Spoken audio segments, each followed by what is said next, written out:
Hello everybody, here's a little short video so I should make on my pulleys. I've just been clearing them out from under the table because we want to try and use this full welding because I've got a little project I want to make and we need to rearrange all this section of the workshop and move the oil away from the welding, which was a good idea, and try and put it over there somewhere.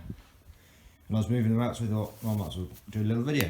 Right, so first off, you can see these two standard T20 pulleys, because, turn it round, they have a 1 1/8 inch shaft, which is smaller, for the T20. This one came in a job lot of stuff. I never really needed another 20 one. I thought he's in quite good nick.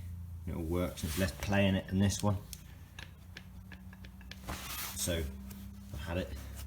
This is the original one, our first one, which was with the T20, because all it used to do here was cut up wood with a saw bench. So this was on it all the time. And that's why it's got quite a lot of wear in it. It's got the saw bench bracket on there, you see. Alright, third is this little, it's a Fergie saw bench pulley, same as these, but he's had the actual cast bit taken off and had this arrangement put on with flail heads on for cutting the tops of potatoes off.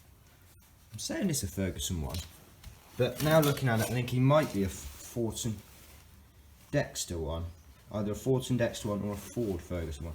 You can see the Ferguson ones are aluminium, whereas this one's gone rusty, so that probably means it's either a special like early or late one, or he is a Fordson one, possibly.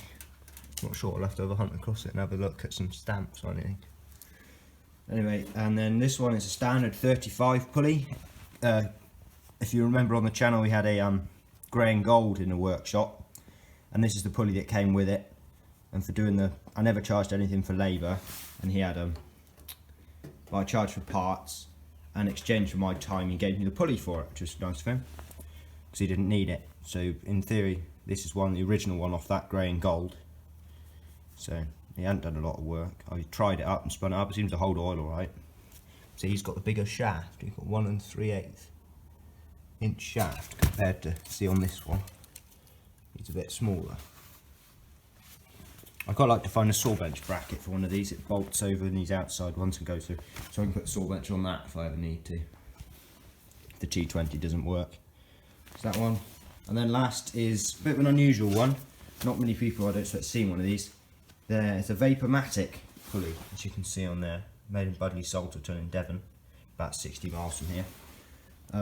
It's really heavy duty. It's really heavy. Like, it weighs a stupid amount more than these T20 ones. I can only just pick it up. I think it's either it's an aftermarket one for, I think, 100 series, because he's red. Right. I know that doesn't make any difference, but just see it's sort of a lot more beefy than perhaps a T20 one. It's all cast rather than this is aluminium. He's got some numbers on there.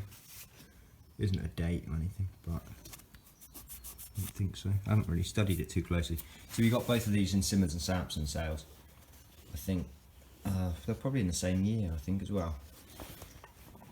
It's good. I thought I'd have it in case we ever got a bigger tractor and wanted to run a threshing machine or a saw bench or something off. Yeah, I haven't tried that one yet. I've tried this one and this one. That one I'm too scared to put on the tractor in case it smashes something with the flails. And that one I haven't needed to. Neither have I with that one. Something I just remembered that came with this one, if I know where it is an adapter kit so you can fit a T20 pulley on a 35. I'll just have a quick look for that. Ah, here it is. It's right in the back corner. If I can get out of the bucket. It's just to this plate. I think some was stamped MHF. I can't remember if this one is or not. That's the only reason I bought this pulley, because it came with this. Just before we got that one. So you basically, that goes on the tractor. Then you have this adapter. See, that's 1 3/8 to 1 1/8 there in the middle. And then in here you have all the extension studs. So you have to take out the studs on the tractor where your check chains go in. I think they're They must be coarse into the tractor like that. Got a whole pack of them here. I guess they must be genuine ones. And they go into the tractor, then you bolt your check chains over the top of that when you take the pulley off, or you just take the bracket off. This, yeah, I think I paid about £50 for that. It's probably the most expensive out of all of these, but glad it is. It's quite interesting. Maybe I might put it on a tractor at a show one time, just a bit. If you just put that one on, everyone has seen a 35 pulley before, but it just makes it a bit more interesting. Just put this back. All the studs are in there. There's 4 studs, and you've got the little adapter, and then the pulley, and it all lives in this little sandcastle bucket. Right, well, thank you very much for watching. It hasn't been a very exciting video, but I hope somebody's found it entertaining. Okay, cheers, bye.